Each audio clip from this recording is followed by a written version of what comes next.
The smell of incense was still in the air when Betrayal said it. Sweet, heavy, curling up from the altar where my husband's photograph watched over all of us, his eyes calm the way they always were, even now. The death anniversary table was full. Sticky rice, boiled chicken, a bowl of bitter melon soup the way he liked it. 42 people crowded into my front room and the courtyard beyond it, fanning themselves with paper fans, the ceiling fan turning slow circles overhead that did nothing against the September heat. I was standing near the altar, refilling the incense holder with fresh sand, when she raised her glass. To Mother, Betrayal said, and her voice had that particular sweetness she used when she wanted a room to like her. 38 people turned toward her, faces soft with rice, wine, and ancestor worship solemnity. We're so grateful she still has us to look after her. I kept my hands steady on the incense holder. Of course, she continued, smiling at the room. My mother-in-law was only an accountant. Retired now, 10 years a widow. What's left for a woman like that to hold on to? It's a good thing she has family willing to manage things for her. The laughter started small. A cousin near the door, then an aunt by the kitchen. Then it spread the way laughter does at family gatherings, easy and thoughtless, the kind that doesn't ask permission before it fills a room. Someone clapped. My nephew, Tuan, no, not my nephew, hers, her brother, sitting beside her with his phone half raised like he was documenting something worth remembering, laughed loudest of all. I did not stop arranging the incense. My hand found a fresh stick, struck the match, watched the small orange bloom catch and steady. The smoke rose in a thin gray ribbon past my husband's photograph, past his calm dark eyes, past the wooden frame I had dusted every morning for 10 years. I planted the stick in the sand beside the others. 3 sticks, the way it had always been done, the way his mother taught me when I was 23 and terrified of getting it wrong. Then I turned around. I smiled. Not the smile that say, yes, you are right, I am only an old woman with nothing left to hold on to. Not the smile of someone wounded trying to make the wound smaller by pretending it isn't there. It was a different smile entirely. The kind that comes from somewhere quiet and very old inside a person.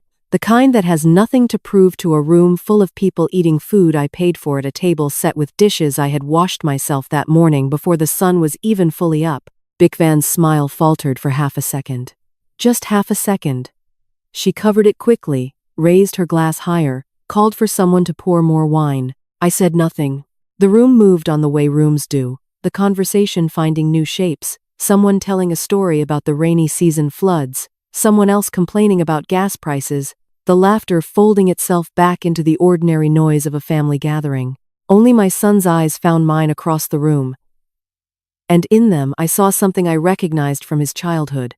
The look he used to give me right before he asked if he was in trouble. Hong knew. He always knew when something had shifted, even when he couldn't name what. I walked to the kitchen doorway and stood there a moment, letting the smoke from the incense drift past my shoulder, letting the sound of the wind chimes on the back porch carry through the open window. Outside, the NGU flowers I had planted the year my husband died were blooming again, small and white and stubborn, the way they bloomed every September no matter how dry the season had been. 10 years. It had been 10 years since I stood in this same house and watched men carry my husband's coffin out through that same front door, past that same altar, into a morning so bright it felt like an insult. 10 years since Hong held my hand at the grave and told me he would take care of everything, and I had believed him, the way a mother believes the child she raised to be good, not understanding yet that goodness in a son does not always protect against the woman he marries. 10 years since I sat alone in this house at night, after everyone had gone home from the funeral rites, and made a decision no one in this family knew about. Not Hoang, not Bitch Van, who had only been engaged to my son back then, smiling at me with the same sweetness she wore tonight, telling everyone how lucky she was to be joining such a respectable family. Not even my own sister, who I trusted with almost everything. I had told no one. That was the thing about a long marriage, to numbers, to columns that had to balance, to books that could not lie even when the people around them did. You learn, after 40 years of accounting, that the safest information is the information no one knows you're keeping. You learn that a ledger means nothing if everyone can read it before the figures are settled. I looked back through the kitchen doorway at the party still going, At Bic Van laughing with her brother near the altar where my husband's photograph still watched, calm as ever, as if he had heard every word and found it, in the end, simply sad, rather than surprising. Tuan had his phone out again, scrolling through something, his thumb moving fast and careless the way young men's thumbs always seemed to move now, like nothing in their hands carried any weight. They thought I had nothing left to hold on to. They thought 10 years of silence meant 10 years of forgetting. My grandmother used to tell me, when I was small and impatient, sitting beside her while she mended clothes by lamplight, that the deepest water never makes the loudest sound. I hadn't understood it then. I had wanted to understand the river the way children want to understand everything, by jumping in and thrashing until someone noticed. But she would only shake her head and keep sewing, the needle moving in and out of the cloth in small, patient stitches, and tell me again. Still water runs deepest, Khan. I understood it now. I turned back toward the altar, toward the incense still burning steady in its sand, toward the smoke rising thin and unhurried into the dark wooden rafters of a house that had been mine long before any of them arrived, and would be mine long after the last of this rice wine was poured. Still water runs deepest. I had been still for 10 years. It was almost time to move. My husband's name was Khan, and he taught literature at the district middle school for 31 years. I married him when I was 22 and he was 26, in a ceremony so small my mother complained about it for the next decade, but neither of us had wanted anything large. We wanted a house with good light in the mornings and a quiet place to read in the evenings, and that was exactly what we built, slowly, over 4 decades, in this same wooden house with the tin roof that rang like a drum every time it rained. I was an accountant for the District Agricultural Supply Cooperative, the only woman in a department of 11 men for the first 6 years, until they finally hired another. I kept books that other people couldn't make sense of. Inventory ledgers, payroll sheets, tax filings that changed their rules every few years just to keep accountants humble. I was good at it. Numbers didn't lie to me, and I didn't lie to them, and there was a kind of peace in that exchange that I never found anywhere else in life except in this house, with this man. Khan used to grade papers at the kitchen table, while I balanced the cooperative's books at the other end, the two of us working in companionable silence until nearly midnight, some evenings, the kerosene lamp between us before the electricity finally reached our lane in 1987. He would read me sentences from his students' essays sometimes. The ones that surprised him. A 12-year-old boy writing about his grandfather's hands. A girl describing the color of her mother's audai at Tet. "Listen to this one," he would say, and I would set down my pencil and listen, because his voice, when he read something he loved, was a voice I never tired of hearing. We had one child. Hoang came late. After years, when we thought perhaps it wouldn't happen for us. And when he finally arrived, I remember holding him in this same front room, in the lamplight, while Khan knelt beside the altar of his own parents and lit incense to thank them for a grandson. That was 36 years ago now.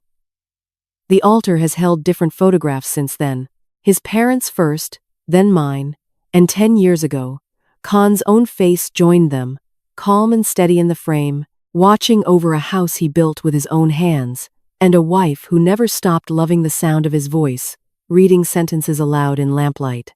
The house itself tells the story if you know how to read it the way I read ledgers.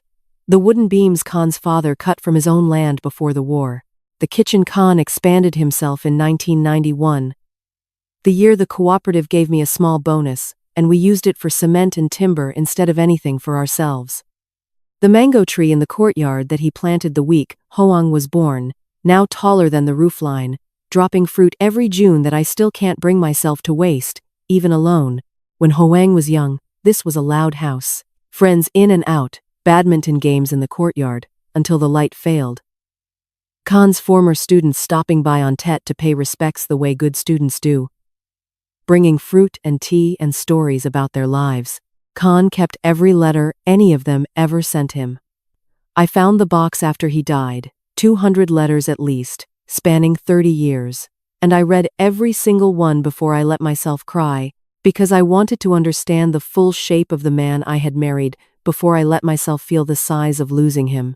Huang grew into a careful, hard-working boy, the kind of son who remembered birthdays and called when he said he would call. He studied engineering in the city, came home every tet without fail. And when he was 29, he brought home a young woman from a family in the next province and told us, nervous in a way I found endearing, that he wanted to marry her. Bic Van was 26 then, quick to laugh, quick to compliment my cooking, quick to tell anyone within earshot how fortunate she felt to be joining a family with such a respected reputation. Con liked her immediately. He was a generous man, the kind who saw the best version of people first, and waited for evidence before revising his opinion. And he told me one evening, not long before the wedding, that he thought Hong had chosen well. I remember saying nothing in response, not because I disagreed, not yet, but because something in me, some old accountant's instinct for columns that don't quite balance, noticed the way Bitch Van's eyes moved through our house during her first visits.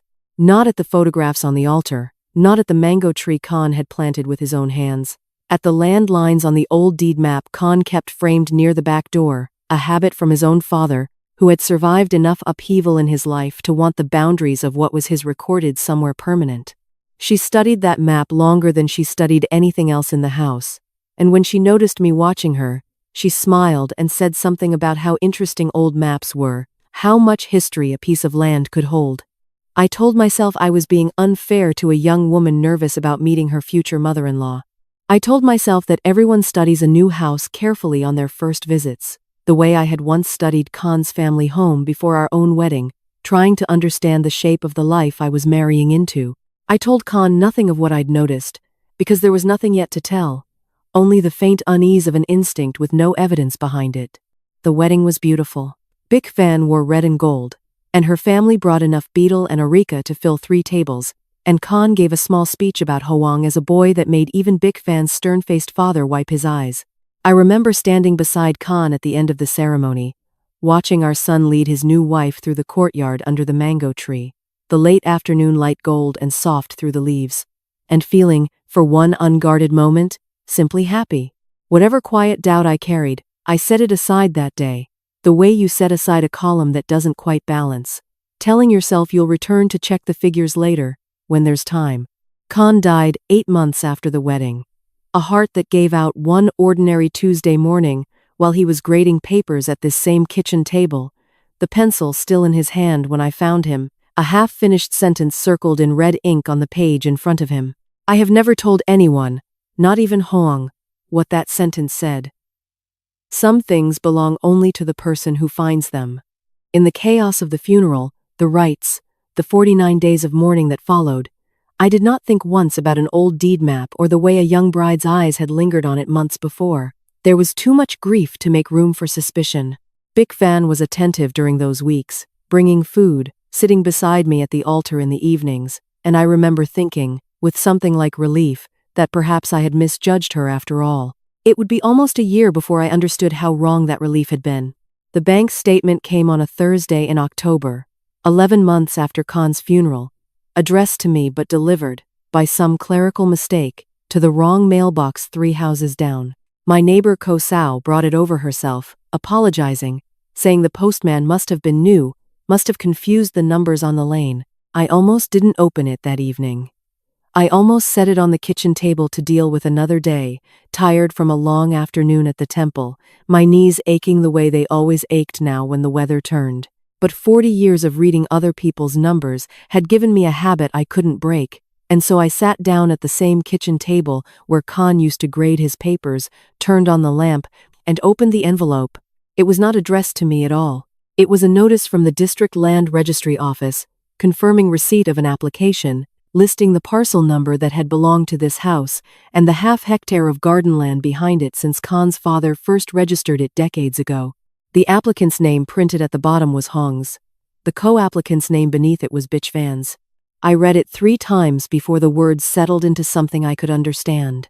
A request to formally register the property under joint ownership of my son and his wife. Not theft, not yet, nothing so simple as that. A request, properly filed, with a date stamp from 6 weeks earlier, requiring only the original deed and the signature of the current titled owner to proceed. The current titled owner being me, I sat very still in that kitchen for a long time. The lamp hummed faintly, the way old lamps do.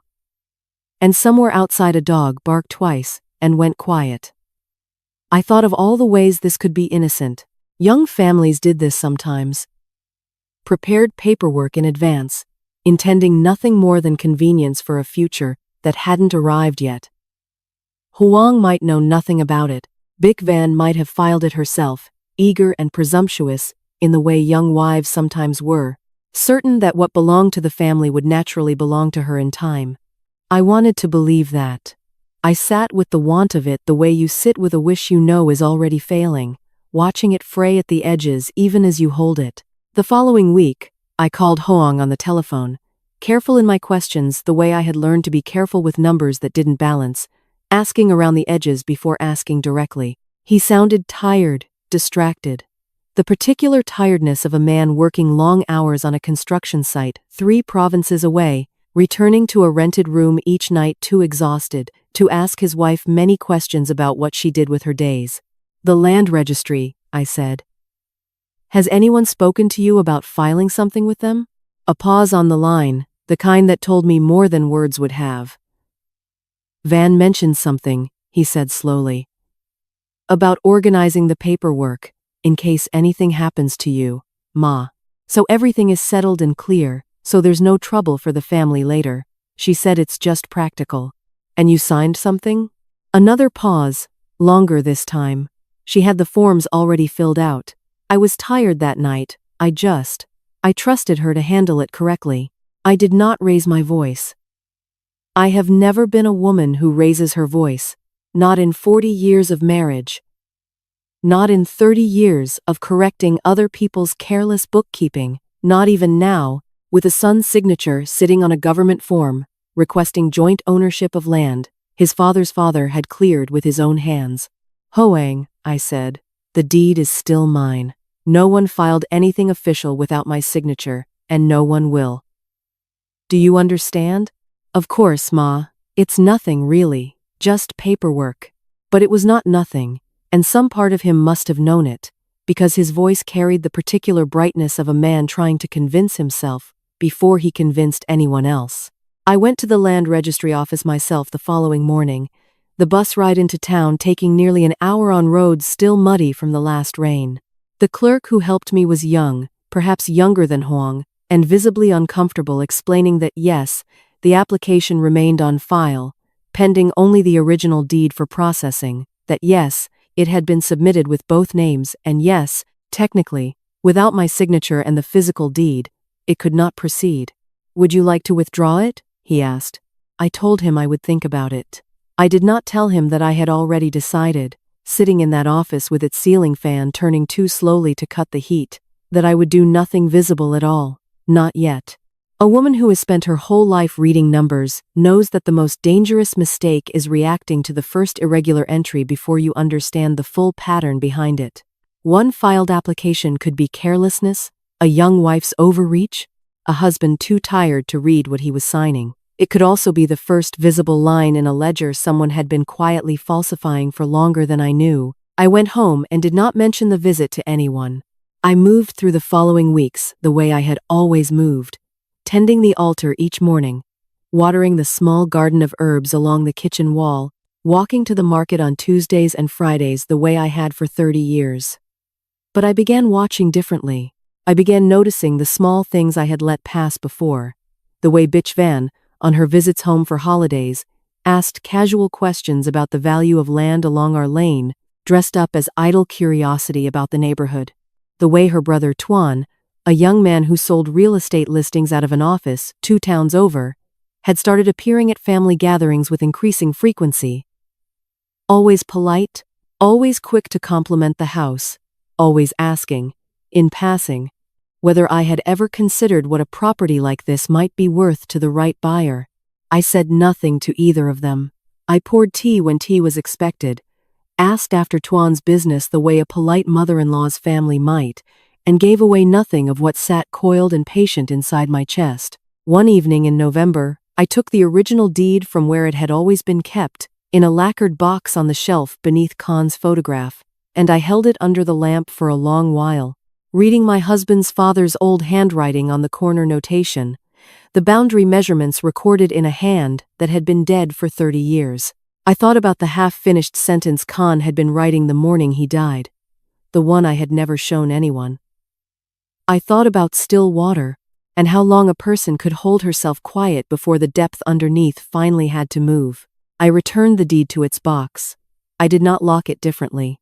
I did not move it to a safer place, not yet, because moving it would tell Bitch Van, somehow, that I had noticed, and a woman who tips her hand too early loses the only advantage patience can buy her.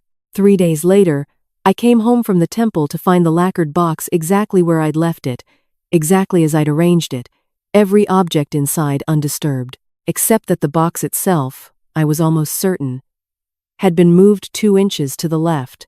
I did not sleep well that night.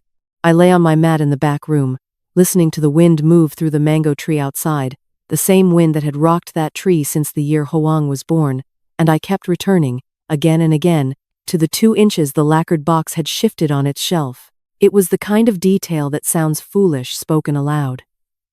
2 inches. A box moved 2 inches on a shelf in an old woman's house. Anyone hearing it would tell me I was imagining things, that grief and age made a person see patterns where none existed, that I should rest more and worry less. But I had spent 4 decades reading ledgers for a living, and a ledger teaches you something most people never learn. The truth rarely announces itself.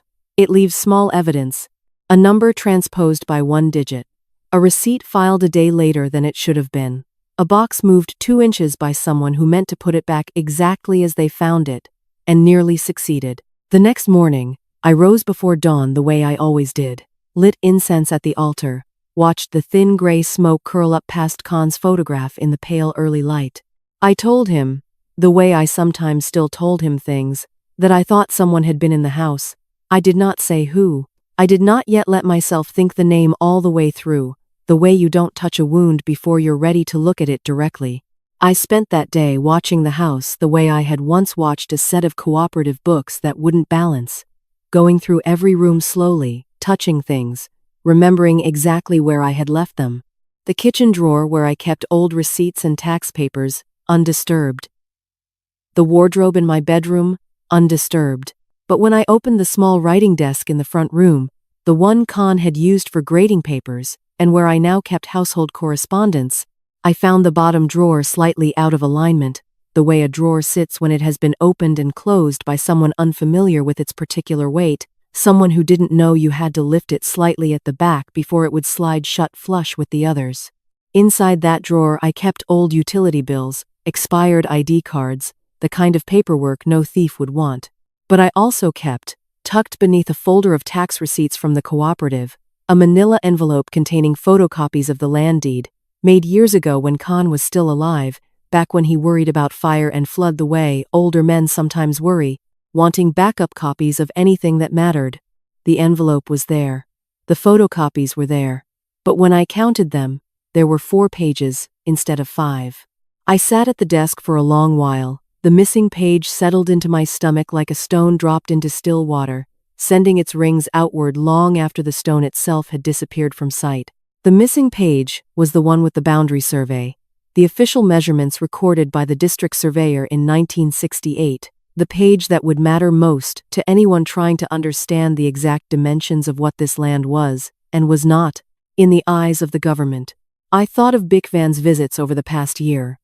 The casual questions about land value, the way she always seemed to find a reason to be in the front room alone for a few minutes while I was busy at the stove or in the garden, telling me she was simply resting, simply enjoying the quiet of an old house, simply looking at the photographs on the wall. I had let her have those minutes alone because I had no reason then to think them dangerous. A woman does not lock her own front room against her son's wife, not unless she has cause.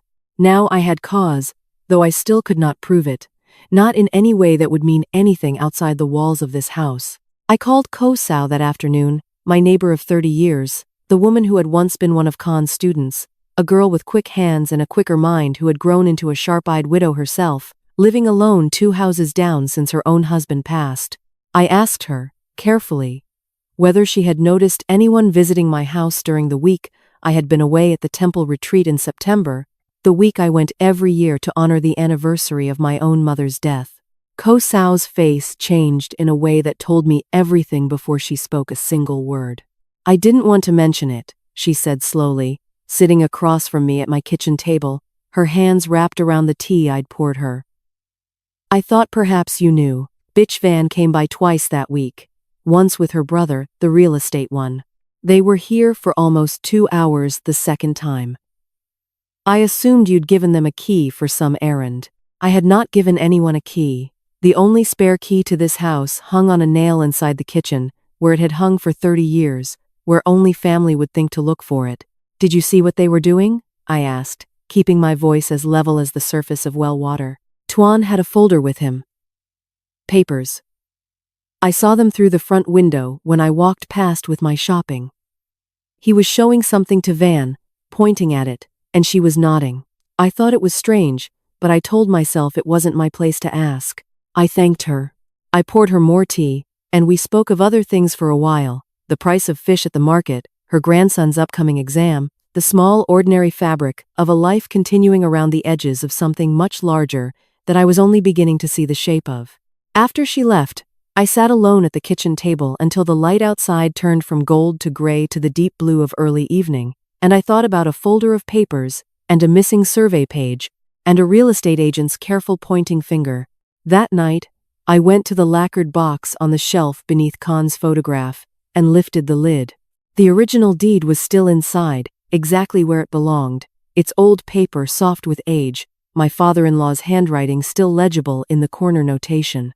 I held it for a long moment under the lamp, the way I had the week before, and then I noticed something I had not noticed then, something I had been too distracted by the missing 2 inches to look for. A faint crease near the bottom edge of the deed, a fold that had not been there when Khan first showed me this paper 36 years ago, the kind of crease left by a document that had been photographed, or perhaps photocopied, by someone in a hurry, someone who folded it carelessly back into its original shape, and hoped no one would ever look closely enough to notice. I closed the lacquered box and sat very still in the lamplight, listening to the house settle around me the way old houses do at night. Beam by beam, board by board. And I understood, with a clarity that settled cold and certain in my chest, that whatever Bitch Van and her brother were planning, it was already further along than I had imagined. What I could not yet understand was how far. The answer came from a place I had not expected to look. 3 days after I found the crease in the deed, I received a phone call from a man who introduced himself as an officer with the District Land Registry, a different office than the one I had visited in October, this one handling appeals and disputed claims. He apologized for the unusual nature of his call, explained that protocol normally required written notice rather than a telephone conversation, but that a colleague who remembered processing my husband's original registration decades ago had flagged something in a related file and thought I should know before it advanced any further. A second application had been filed, not the joint ownership request from the autumn, which I had quietly withdrawn through the proper channels weeks earlier without telling Hong or Bitch Van, letting them believe, if they checked at all, that it simply remained pending. This was something else entirely. A subdivision request, filed under Bitch Van's name alone, proposing to split the half-hectare of garden land behind the house. The land where Khan's mango tree stood, the land that held the small family burial plot where 3 generations of his family rested, into 2 separate parcels. One parcel would remain attached to the house. The other, nearly half the total garden, including the burial plot itself, would become an independent parcel with its own deed, eligible for separate sale. The officer read me the filing date, 6 weeks after Khan's funeral, 5 months before the joint ownership application I had already discovered. This had been the first move, not the second, filed so quietly, through a different office, under different procedures, that I had no way of finding it through ordinary channels. It had only surfaced now because the 2 applications, filed months apart through different departments, had finally crossed paths in some clerk's routine cross-referencing, and the older clerk who remembered Khan from his teaching days at the district school had taken it upon himself to make a call he wasn't strictly required to make. I asked who had signed as co-applicant, since Vietnamese law required the consent of any other registered party with interest in the land, and a subdivision of family burial ground should have required. At minimum, my acknowledgement as the titled owner. The officer was quiet for a moment, the particular quiet of someone choosing words carefully. "There's a signature on file matching your name," he said. "But the application also includes a notarized statement, dated the same week, indicating diminished capacity. A medical letter, supposedly from a physician, stating you were no longer able to manage your own affairs and that your son had been granted authority to sign on your behalf." I sat down slowly in the chair beside the telephone table, the receiver suddenly heavy in my hand. I had never seen a doctor about any such thing. I had never signed any such statement. I had walked to the market myself only that morning, had argued with the fish seller over the price of mackerel with a clarity of mind that left no room for doubt about my own capacities. And yet somewhere, in some government file, there existed a document with my name on it, declaring me unfit, granting permission for half my husband's family land, including the graves of his parents and the empty plot beside them reserved for me, to be carved away and sold to whoever Tuan's real estate contacts decided was buyer enough. "Could you send me a copy?" I asked, my voice steadier than I felt. He could not officially, not without a formal records request that would take weeks and would alert the very people who had filed the application that someone was asking questions. But he could tell me, informally, as one old colleague's son to a respected teacher's widow, that the medical letter bore a clinic stamp from a facility 2 provinces away, a place he had never heard cited in any other filing in 11 years of working that desk. I thanked him. I do not remember exactly what I said before I hung up the phone, only that my hands were not entirely steady when I set the receiver back in its cradle. I sat in the front room for a long time afterward, the afternoon light slanting low and gold through the window the way it did every day at that hour, falling across the old desk where the missing survey page had once been. Across the floor Khan had walked 1,000 times in his slippers on his way to grade papers at the kitchen table. I thought about diminished capacity. I thought about a clinic 2 provinces away that no doctor in our district had ever mentioned, a place convenient only to someone who needed a stamp and a signature, and did not particularly need them to be true. I thought about Bitch Van sitting beside me at the altar during the 49 days of mourning, bringing food, refilling my tea, watching me. I understood now, not with grief shared but with grief studied, the careful attention of someone documenting a vulnerability she intended to use. The land registry application was one thing, filed and withdrawn, an overreach that could be explained away as a young wife's misplaced enthusiasm for organizing family affairs, but a forged medical letter, a fabricated declaration of incompetence, a notarized statement built entirely on a lie about my own mind, that was not overreach. That was something colder and more deliberate. The kind of plan that required someone willing to forge a doctor's signature, willing to risk fraud charges, willing to gamble that a grieving widow in her late 50s would be too consumed by loss to notice that half her husband's land, including the very ground where his parents and eventually she herself would rest, was quietly being separated from the family altar that gave it meaning. I rose from my chair and walked to the back window, looking out at the mango tree Khan had planted the week. Hong was born, now taller than the roofline, its branches heavy with the last of the season's fruit. Beyond it, half hidden by the late afternoon shadows, I could just make out the small raised mounds of the family burial plot, his parents' graves tended with fresh incense every week of my widowhood, the empty space beside them that everyone in this family understood, without ever needing to say it aloud, was reserved for me. They wanted to sell that ground. They wanted to take the place where my husband's bones rested, the place where my own would eventually join his, and turn it into a parcel number on someone else's deed, all while I sat in this house believing myself simply an aging widow whose son's wife had grown a little too interested in real estate. I did not yet know how deep Bitch Van and her brother had gone, how many other documents might exist with my name forged across them, how many other applications might be moving quietly through offices I had no reason to check. I only knew, standing at that window with the gold light fading toward evening, that whatever I had imagined the danger to be, it was smaller than the truth.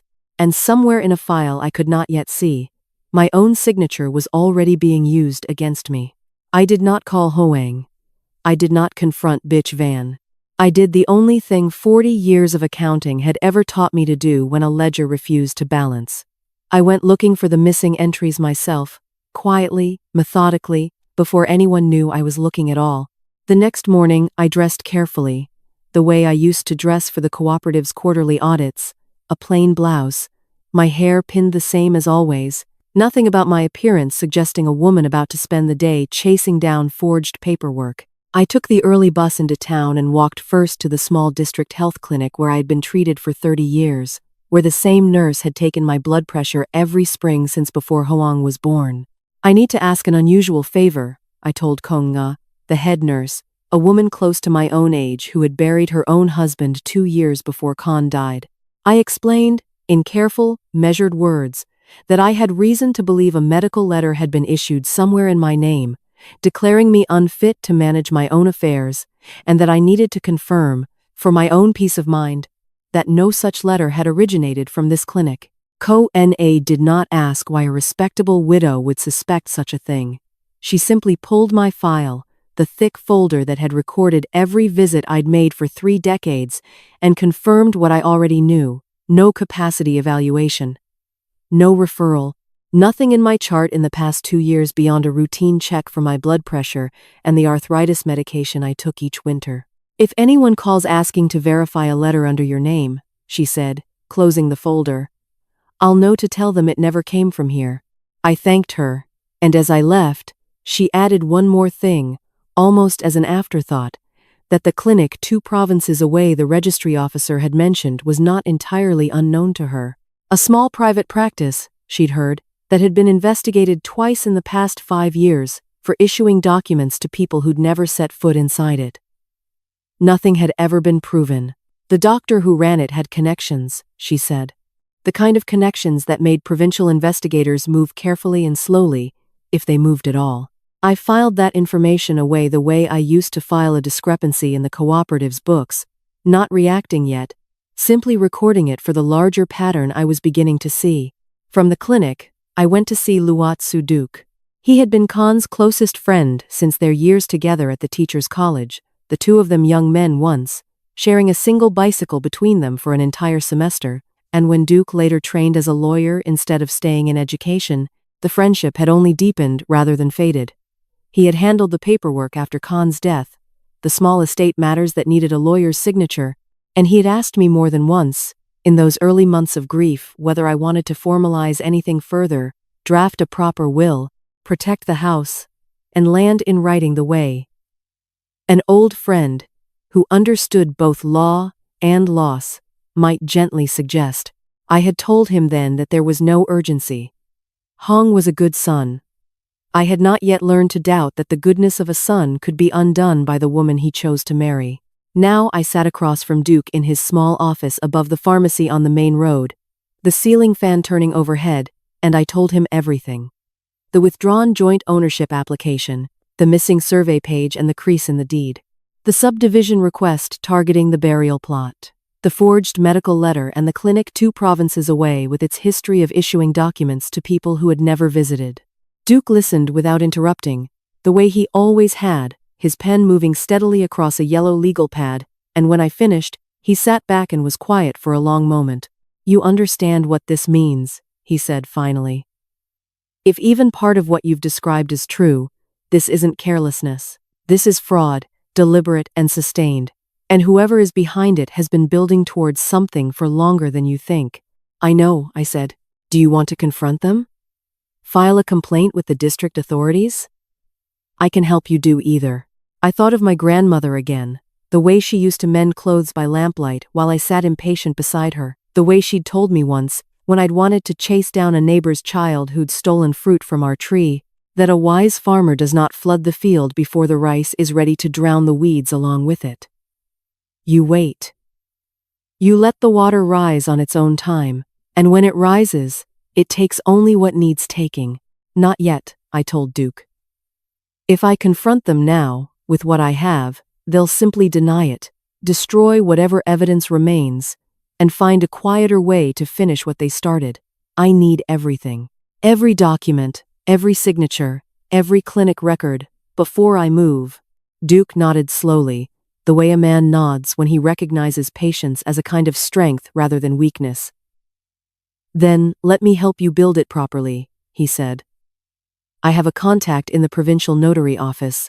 Someone thorough, someone who owes me a favor from years back. We can request a full search of every filing under your name or your husband's old deed number, going back 2 years, without anyone at the district office connecting it to you directly. We spent the next hour mapping out exactly how to proceed, which records to request, which offices to approach quietly, which questions to leave unasked until the right moment arrived to ask them all at once. Before I left, Duke reached into his desk drawer and pulled out a thin folder I recognized immediately. The will Khan and I had discussed drafting years before but never finished, the rough outline he'd kept on file in case I ever returned to it. We should also finish this, he said, properly. Notarized, filed with my office directly, not the district registry, where things seem to have a way of disappearing or appearing depending on who's asking. No one needs to know it exists until you decide they do.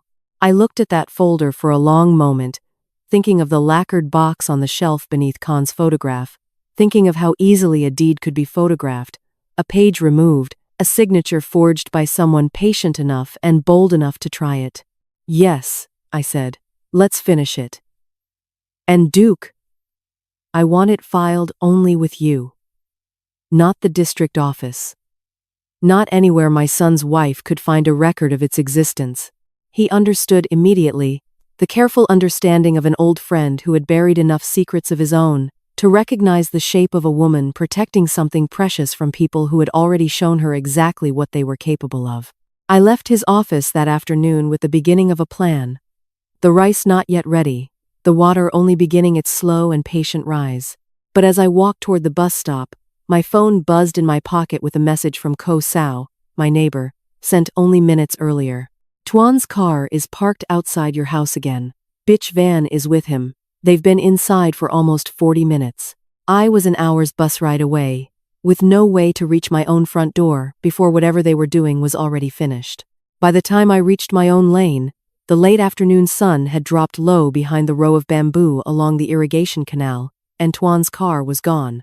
I walked through my front gate with my heart beating faster than the distance from the bus stop should have caused, and found the front door unlocked, standing very slightly ajar, the way a door sits when someone has left in a hurry and not bothered to check it properly behind them. Inside, nothing looked disturbed at first glance. The altar stood undisturbed, Khan's photograph watching the room the way it always did, the incense holder exactly where I'd left it that morning. But when I went to the writing desk in the front room, the bottom drawer sat open 2 inches, the manila envelope of photocopies pulled halfway out, as though someone had been interrupted mid-search, or had simply stopped caring whether I noticed. I did not have time to examine it further.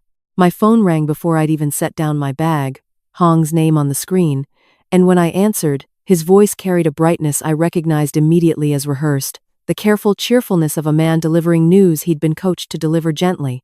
Ma, I have wonderful news, he said. Van and I have been talking, and we think it's time we took some weight off your shoulders. You've carried so much alone since Ba passed, and we don't want you worrying about paperwork and property matters anymore at your age. What paperwork, I said, keeping my voice even. Just practical things. Van found us a wonderful lawyer in the city, very efficient, very reasonable rates. We've started the process to formalize a family trust, so everything is properly managed and protected for the future. You'll still live in the house, of course. Nothing changes there. We just want to make sure everything is handled correctly, so there's no confusion later. No burden on you to manage things you shouldn't have to manage anymore. I understood, listening to him, that I was hearing the polished version of a plan that had nothing polished underneath it.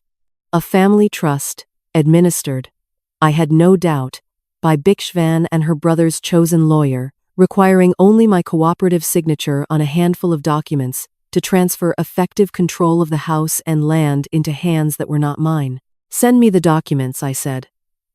I'll look at them carefully before I sign anything. Of course, of course. Van's actually coming by this weekend to walk you through it personally. She's so thoughtful about these things, Ma. She really does only want what's best for the family. I hung up the phone and sat very still in the front room as the light outside faded from gold to gray, thinking about the open drawer, about a son so tired and so trusting that he could not hear the difference between his wife's voice describing protection and a thief's voice describing a door left open just wide enough to walk through. Bitch Van arrived that Saturday exactly as promised, dressed carefully, her hair done the way it always was when she wanted to look both respectable and harmless, carrying a leather folder under one arm, with the confident posture of a woman who had already decided how the afternoon would end. She kissed my cheek at the door, the way she always did, called me Ma the way she had since the wedding, and settled herself at my own kitchen table as though she had every right in the world to spread her documents across it. "I know this might feel like a lot," she said, opening the folder, sliding papers toward me with a pen already uncapped and ready. "But really, Ma, it's just formalizing what everyone already understands. The house stays in the family. The land stays in the family. This just makes it official. Make sure there's no confusion for the lawyers later, no taxes that catch anyone by surprise." I looked down at the documents. A trust agreement, dense with legal language designed to discourage careful reading, naming Bitch Van as primary trustee with full authority over all property decisions. Naming Tuan, listed simply as family advisor, with consulting rights over any sale or subdivision. My own name appeared only once, in a clause near the bottom, granting me lifetime residence in the house, contingent upon the trustee's continued approval. Contingent upon her approval. As though I were a tenant in my own husband's house, dependent on her grace, to remain inside walls his father had built. "This is a great deal to sign all at once," I said, my voice carrying none of what was moving underneath it. I know. Lawyers always make things sound more complicated than they are." She laughed, a light, easy laugh, the same laugh she'd used at the death anniversary dinner when she told the room I had nothing left to hold on to. "Honestly, Ma, think of it this way. You've worked your whole life. You deserve to rest now, to let the younger generation handle the difficult things. Isn't that what family is for?" I studied her face across my own kitchen table. The table where Khan used to grade papers by lamplight, where I had once balanced the cooperative's books late into the night, and I saw, beneath the careful warmth she'd practiced so well, something colder and more certain. She was not asking.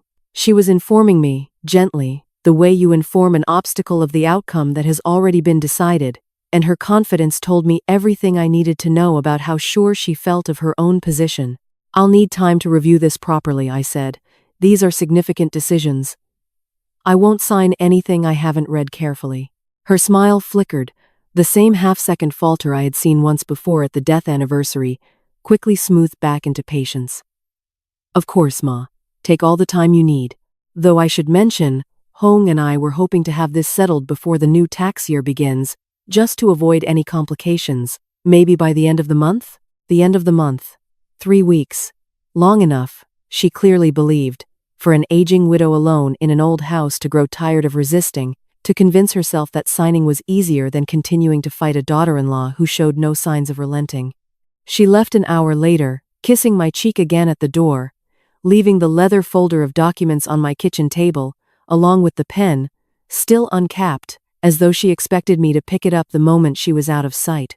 I sat alone in the gathering dusk after she'd gone, the trust agreement spread open in front of me, the lacquered box still sitting on its shelf beneath Khan's photograph, the missing survey page, and the forged medical letter, and the subdivision request, all moving together now like separate threads of a single rope, pulling tighter, and I understood, with a clarity that left no room for comfort, that Bitch Van believed she had already won. She had given me 3 weeks.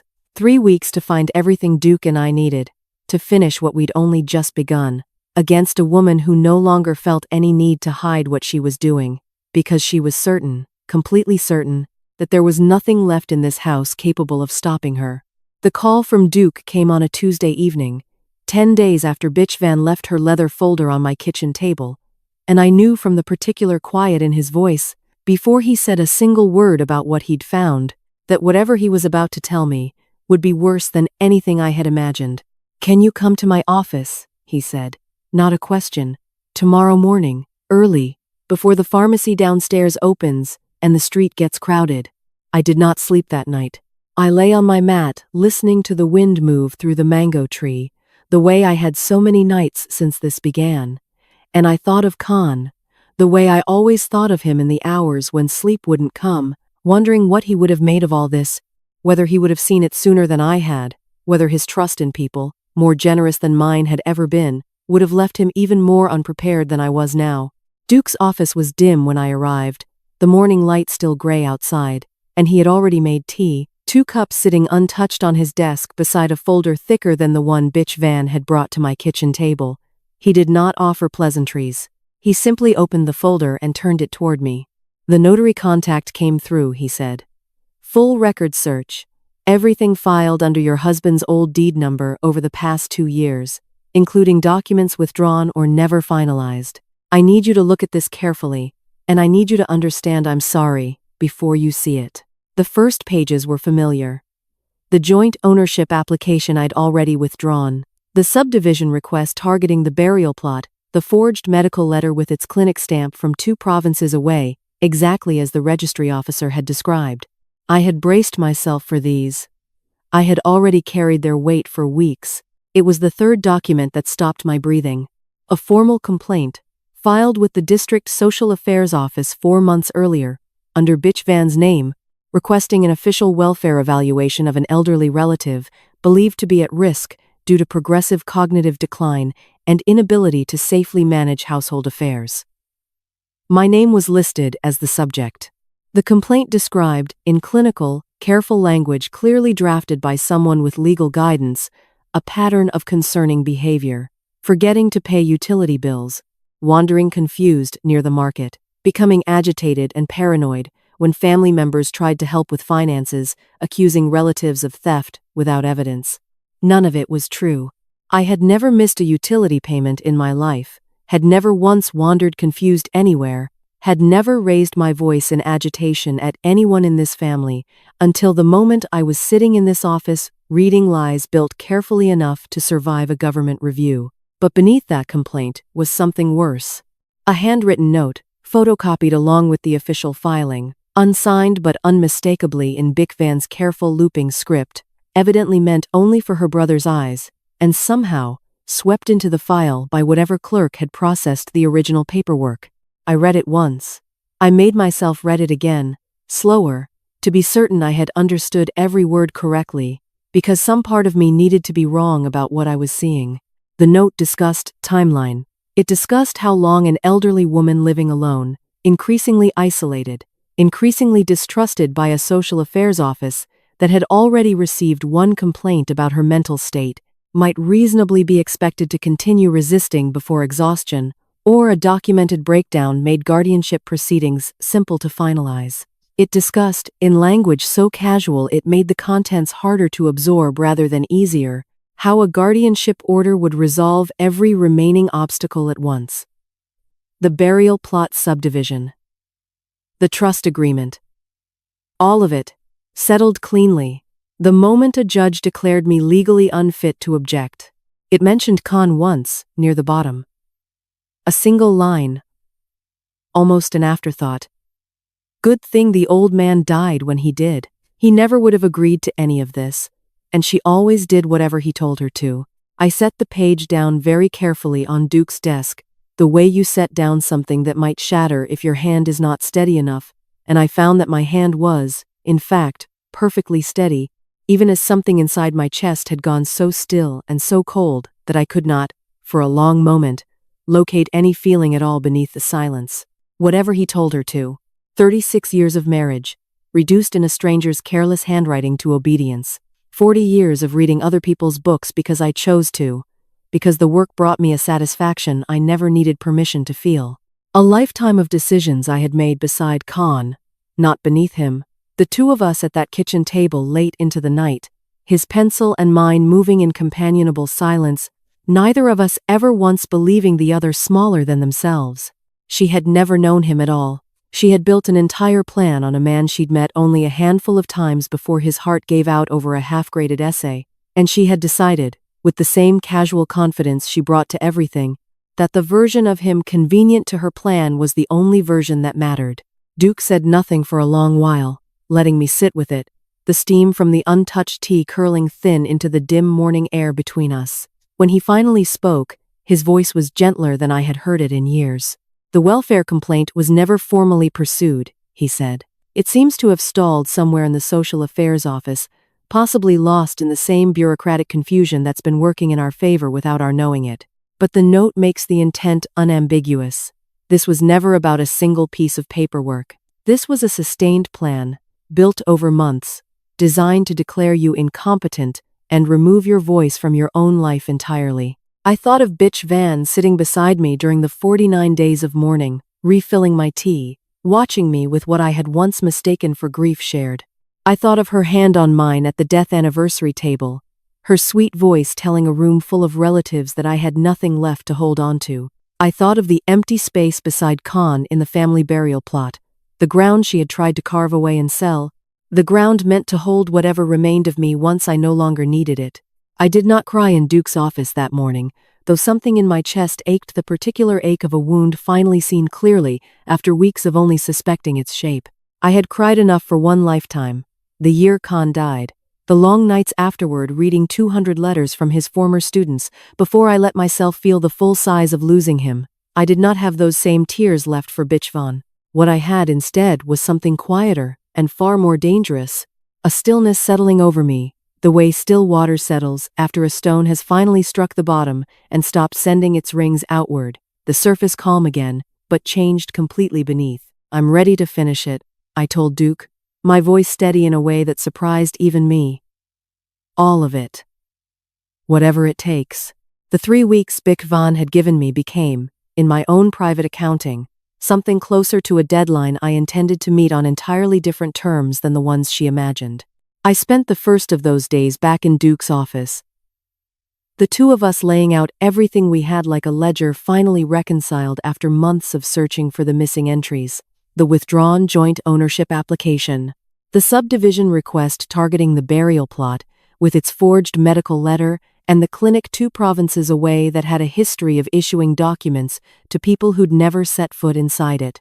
The welfare complaint, false in every particular, and the handwritten note beneath it that left no room for any interpretation softer than the truth. "We have enough to bring this to the district authorities directly," Duke said, tapping the folder. "Fraud, forgery, attempted exploitation of an elderly person.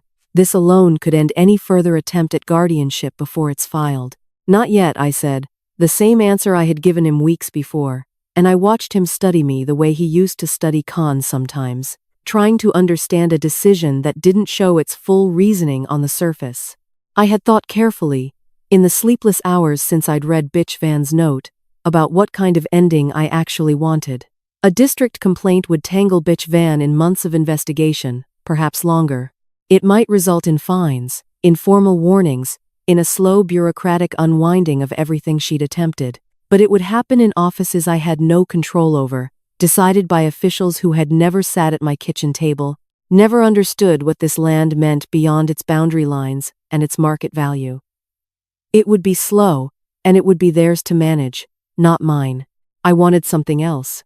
I wanted the truth delivered the way Khan used to deliver a difficult lesson to a struggling student, not with cruelty, but with a clarity so complete that no one in the room could mistake what had happened, or pretend afterward they hadn't understood it fully.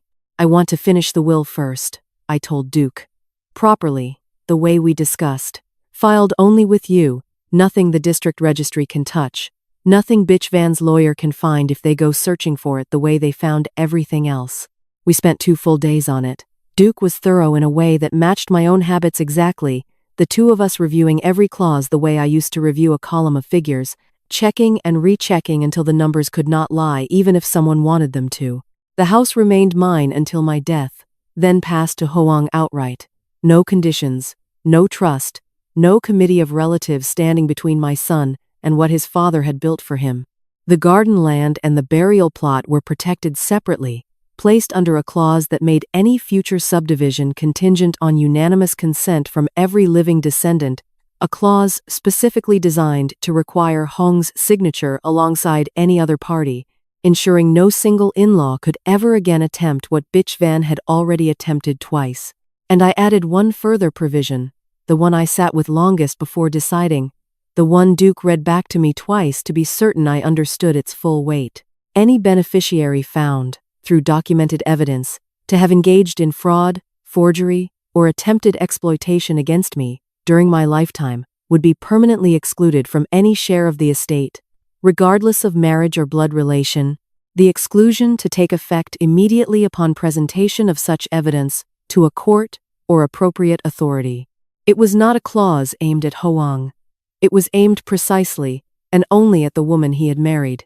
We notarized everything on a quiet Thursday morning, Duke's contact from the provincial office serving as the second witness, the whole process taking less than an hour, the document sealed and filed in a drawer at Duke's office that existed in no registry Bitch Van or her brother would ever think to search.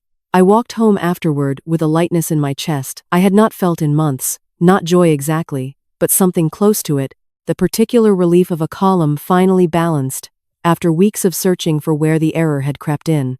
I did not change my behavior at home in any way that might alert Bic Van to what I'd done. I tended the altar each morning. I watered the herb garden along the kitchen wall. I walked to the market on Tuesdays and Fridays, argued with the fish seller over the price of mackerel, smiled and nodded when neighbors asked after my health, gave away nothing of what now sat sealed and waiting in a lawyer's office across town. When Bic Van called, halfway through the second week, to ask gently whether I'd had time to review the trust documents, I told her I was still considering everything carefully, that such decisions deserved patience rather than haste. She agreed readily, her voice warm with the particular patience of someone who believed time was working entirely in her favor. I let her believe it. I spent those quiet evenings, after the dishes were washed, and the house settled into its familiar nighttime sounds, going through the box of letters Khan had kept from his former students, the 200 letters spanning 30 years that I had read once before, the year he died. Before I let myself fully feel the size of losing him, I found, tucked among them, a letter from a young man who had once struggled in Khan's class, who had written years later to thank him, describing how Khan's patience with him, as a slow, frustrated 12-year-old had eventually led him to study law, to become, the letter proudly announced, a prosecutor in the provincial court. I read the signature twice to be certain I wasn't imagining the coincidence. Then I picked up the telephone. It took 3 calls and 2 days to track down a working number for him, a man now in his 40s, his voice surprised, and then deeply moved when I explained who I was, when I told him his old teacher had kept his letter all these years in a box beneath the family altar. He remembered Khan, he said, more clearly than almost any other teacher from his childhood, the kind of memory that doesn't fade because the man who created it never once made a student feel smaller than he was. I told him I needed advice, not as a relative asking a favor, but as a witness with documentation requesting the proper way to bring evidence of fraud before the authorities in a manner that would be impossible to bury, delay, or quietly dismiss. He listened to everything I described without interrupting, the same careful patience his old teacher must have shown him decades earlier, and when I finished, he was quiet for a moment before he spoke. "Send me everything you have," he said. "And if even half of what you've described is accurate, I think we should discuss timing very carefully. Some moments matter more than others, for evidence like this to land with its full weight." I thanked him and hung up the phone, sitting alone in the front room as the last of the daylight faded outside, the lacquered box beneath Khan's photograph closed and silent on its shelf, the will sealed safely in a drawer Bic Van would never find, the letters from his former students returned carefully to their place. The death anniversary, the one full year after my husband's passing, the formal one with prayers and incense that the entire extended family always attended without exception, was 3 weeks away. I began, quietly, to plan exactly what would happen when everyone gathered in this house again. The death anniversary fell on a Sunday, exactly 1 year since I had stood by this same altar and watched men carry Khan's coffin out through the front door into a morning so bright it felt like an insult. The house filled the way it always did on this day, 40-some relatives crowding the front room and spilling into the courtyard, the smell of incense thick and sweet, the ceiling fan turning its slow, useless circles against the heat. I had spent the morning preparing the way I always did: sticky rice, boiled chicken, the bowl of bitter melon soup Khan had loved, every dish exactly as it had been the year before. But I had also made 2 telephone calls that morning that no one in this house knew about. And as the guests settled into their places around the long table, I watched the front gate the way I had once watched a column of disputed figures, waiting for the entry that would finally make everything balance.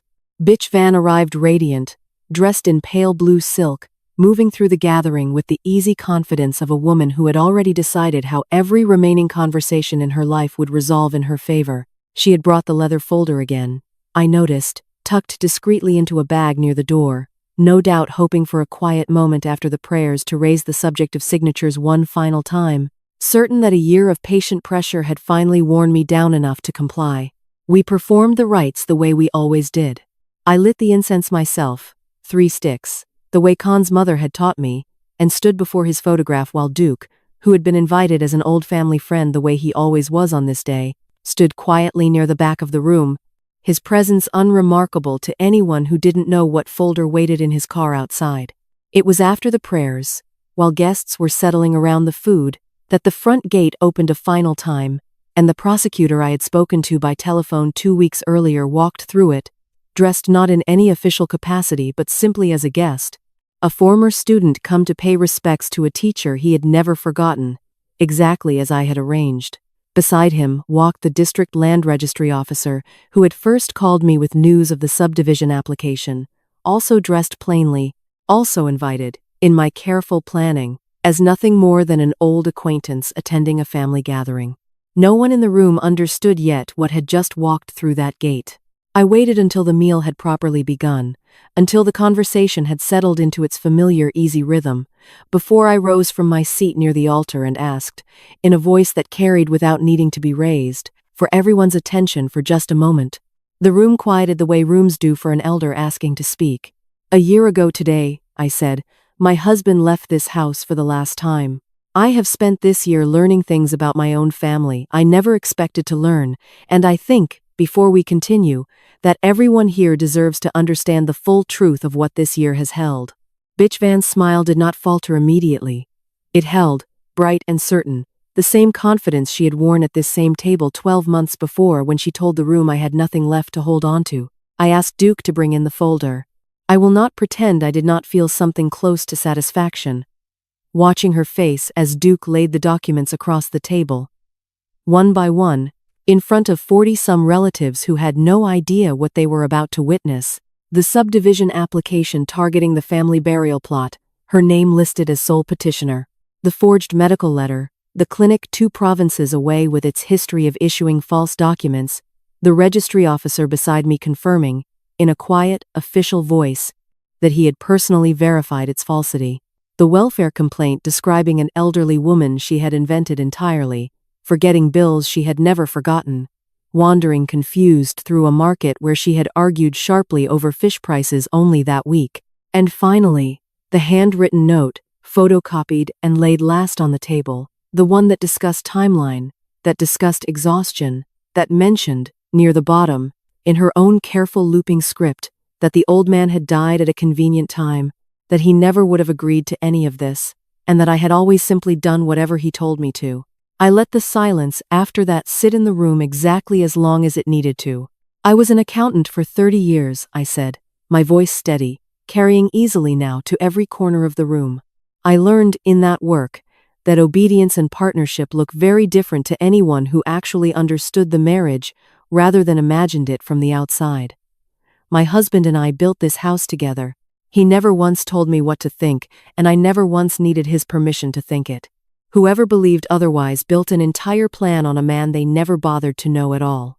Bitchvan's face had gone the color of old paper, the pale blue silk suddenly garish against skin drained of all its earlier confidence. Tuan, beside her, had stopped eating entirely, his fork frozen halfway to a plate he would not finish.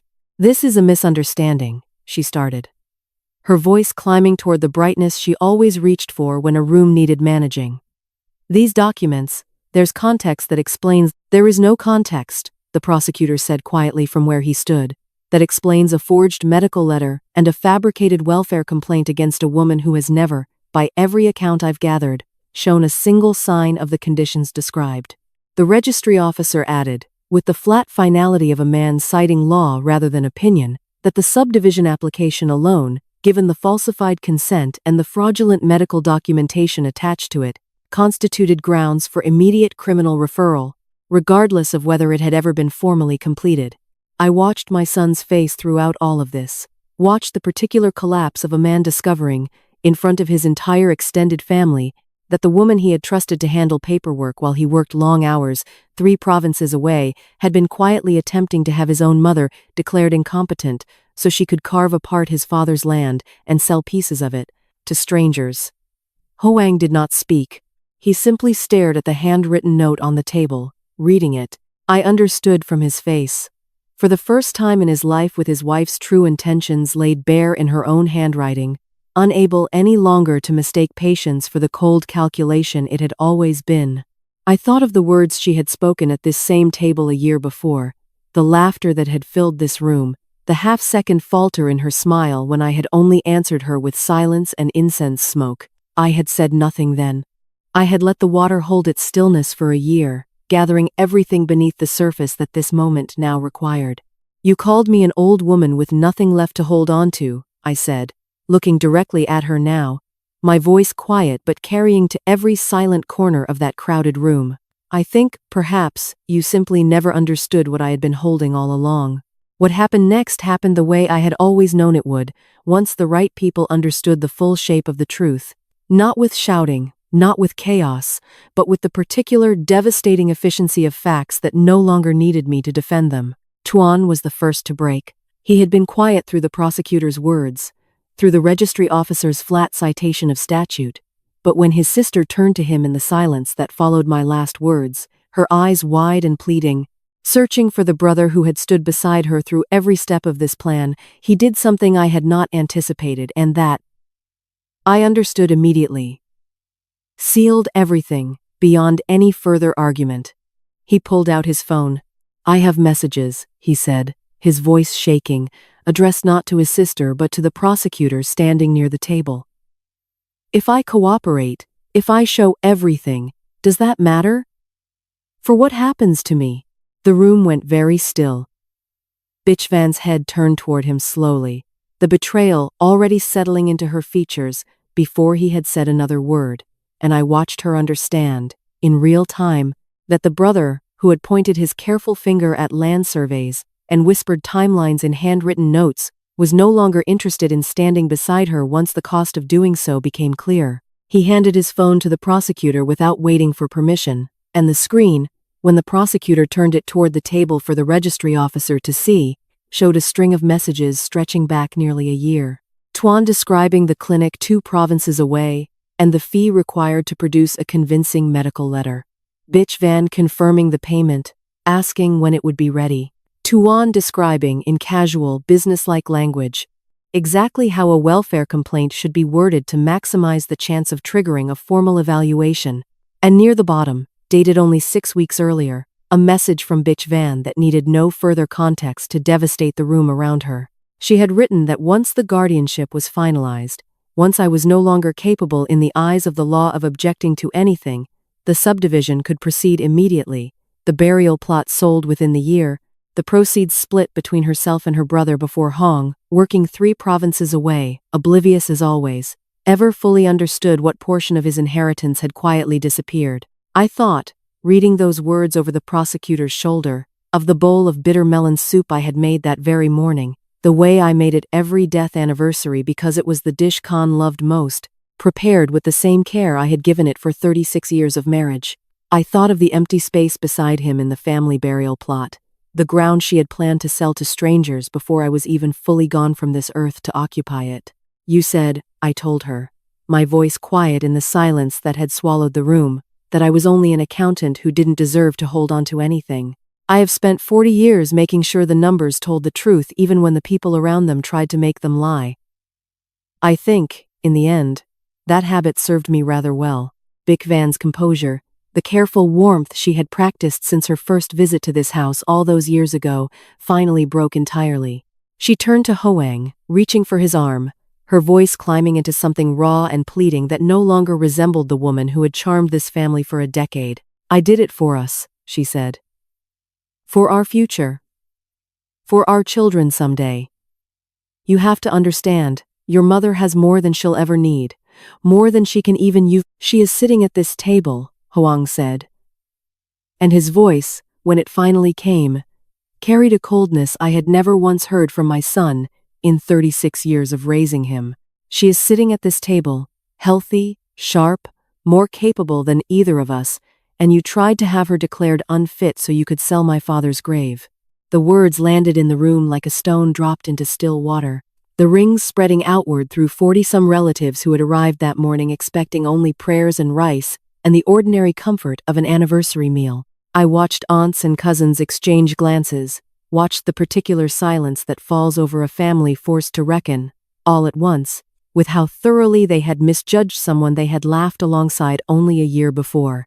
The registry officer began explaining, in the careful language of procedure, what would happen next. The subdivision application would be formally voided and reported as fraudulent.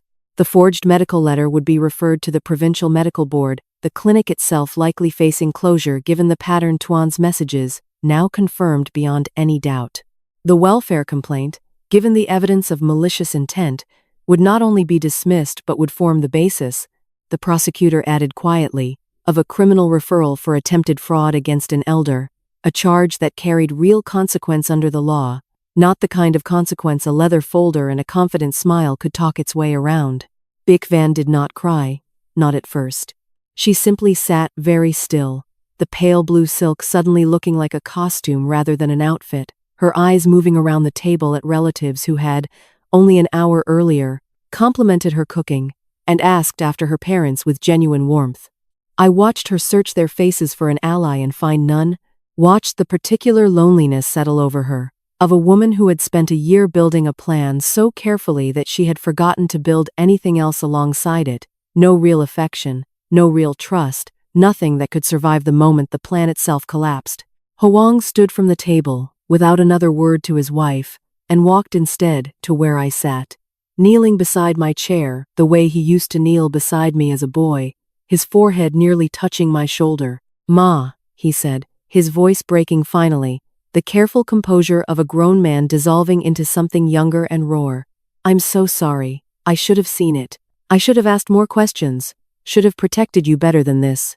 I rested my hand on my son's bent head, feeling, for the first time in a year, something loosen in my chest that I had been holding so tightly I had nearly forgotten what it felt like to set it down. "You see it now," I told him quietly. "That is what matters." Across the table, Bitch Van had finally begun to cry, the tears nothing like the careful warmth she had performed for a decade, raw and frightened, and entirely too late, and I understood, watching her, that whatever happened next in the courts and the registry offices and the long unwinding still ahead of us, the woman who had told this room a year ago that I had nothing left to hold on to, would never again sit at this table believing herself the one who had won. The legal matters took 4 months to resolve, the way legal matters always do, slowly, methodically, each document processed in its proper order by people who had seen enough fraud cases to move without hurry and without mistake. I did not rush any of it. I had spent a year learning to wait, and 4 more months was nothing against the patience I had already practiced. The forged medical letter was traced back to the clinic 2 provinces away, which lost its operating license by February, the doctor who ran it facing his 3rd provincial investigation, this time with Tuan's phone messages providing the direct financial link that earlier investigations had always lacked. The welfare complaint was formally dismissed and expunged from every registry it had touched, the dismissal order filed with the same district social affairs office that had received it, annotated with language describing the complaint as malicious and without factual foundation. I asked for a copy of that annotation. I kept it in the lacquered box beneath Khan's photograph, beside the original deed, because some documents deserve to rest near the things they were meant to protect. The subdivision application was voided. The burial plot remained where it had always been, behind the mango tree Khan had planted the week Hoang was born. The boundary markers undisturbed, the family graves tended as they had always been with fresh incense every week. Bic Van and Hoang's divorce was finalized in March. I did not involve myself in its particulars, did not offer opinions, or take sides in conversations that did not require my participation. Hoang moved back into his childhood bedroom, while the paperwork processed, quiet in the evenings, learning, slowly, to ask questions he should have asked years earlier, and I let him take the time he needed the way you let a student take the time a difficult lesson requires. He was my son, and he had made choices I could not make for him and could not unmake. But he was here. He came home in the evenings and sat at the kitchen table, and sometimes said nothing at all, and that was enough for now. In April, I planted the NJ flowers again along the garden wall, the small white ones that bloomed every September no matter how dry the season had been, the ones I had planted the year Khan died and tended every spring since. The garden was mine to tend without anyone watching for how long I spent at it, without anyone calculating what it might be worth to a buyer who would never love it the way it deserved to be loved. I planted the flowers and watered the herb garden along the kitchen wall, and walked to the market on Tuesdays and Fridays, and argued with the fish seller the way I always had, and the ordinary shape of my own life, restored to me completely, felt like the most extravagant luxury I had ever known. Ko Sao brought mangoes over one afternoon in June, from her own tree, and we sat in my courtyard together, while the afternoon light turned golden through the leaves of Khan's mango tree overhead, and she told me, with the frankness of a woman who has been your neighbor for 30 years and therefore has earned it, that she had always suspected Bikshvan, from that very first visit when the girl had stared too long at the deed map near the back door. "Why didn't you say anything?" I asked her. "Why didn't you?" she said, and laughed, and I laughed too, and the sound of it moved through my courtyard like something that had been away for a long time and was simply, finally, home. Duke came by, in late June, to deliver the final document, a letter from the provincial court, confirming that every fraudulent filing had been removed from every relevant registry, my legal standing fully restored, my competency officially and permanently on record as unchallenged, my ownership of the house and land confirmed in terms that left no room for future ambiguity. He stayed for tea, and we talked about Khan, the way old friends do when they have finally finished the difficult business and can return to the person who originally connected them, and I told Duke something I had never told anyone, about the half-finished sentence Khan had been writing when his heart gave out, the one I found circled in red ink on the essay paper still under his hand that morning. "What did it say?" Duke asked, the way anyone would. I told him. It was a note to a struggling student, the sentence incomplete at the comma, but the first part of it clear enough. He had written, "You already know more than you think you do. You just need to trust." Duke was quiet for a moment, turning his teacup in his hands. Then he said that sounded exactly like Khan, and I agreed. And we sat together in the comfortable silence of people who have known the same person well enough to miss him the same way. I thought, walking Duke to the gate that evening, about what this year had cost me and what it had returned. I had not grown richer through any of it. The house was the same house it had always been, the land the same half-hectare his father had registered decades before, the burial plot the same quiet ground behind the mango tree. Nothing had been added. Only what was already mine had been protected, restored to the condition it should never have been threatened away from. That was enough. It was more than enough. There are women who measure what they hold in terms of accumulation. More land, more money, more influence than they started with. I had never been that kind of accountant. I had spent 40 years making certain that what belonged in a column was recorded correctly, that what had been taken out was noted and accounted for, and, when necessary, returned. The books balanced. That was all a good ledger ever needed to do. On the last day of June, I rose before dawn the way I always did, and lit 3 sticks of incense at the altar, the smoke curling up past Khan's photograph in the early gray light, and I stood there for a while longer than usual, not praying exactly, not in any formal way, just standing in my own front room in the house where I had lived for 36 years, in the silence before the street woke, feeling the particular peace of a woman who has nothing left to prove to anyone. Outside, the Enjao flowers were blooming along the garden wall, small and white and unhurried, exactly the way they bloomed every year. The mango tree held its fruit green and heavy in the early morning dark. The family graves rested as they had always rested, quiet, undisturbed, tended. I thought of my grandmother, her needle moving in small patient stitches through the lamplight, her voice telling a restless child the same thing again, until the child was old enough to understand why it needed telling. Still water runs deepest, Khan. I set the match down on its tray, watched the incense smoke rise thin and steady into the rafters of a house that was mine, completely and unquestionably mine, and I smiled the way I had smiled at that table a year ago, Not the smile of someone performing patience, not the smile of someone wounded trying to make the wound smaller, but the smile of a woman who had known, from the very first evening she stood in the lamplight counting a box of missing pages, that the deepest water had always been hers, that it had simply been waiting, still and unhurried and certain, for the moment it finally chose to move. If anyone in your life has ever looked at you and seen only your age, only your silence, only what they thought you had left to give, this story is for you. The ones who built everything with quiet hands and patient hearts are never as powerless as the people who underestimate them believe. Still, water runs deepest, and the strongest among us are often the ones who never needed to raise their voice to be heard. If this story moved you, please give it a like and subscribe so you never miss the next one. These are the voices that deserve to be heard. In the comments, we'd love to know. Have you ever had to protect something you loved from someone you trusted, and what gave you the strength to do it?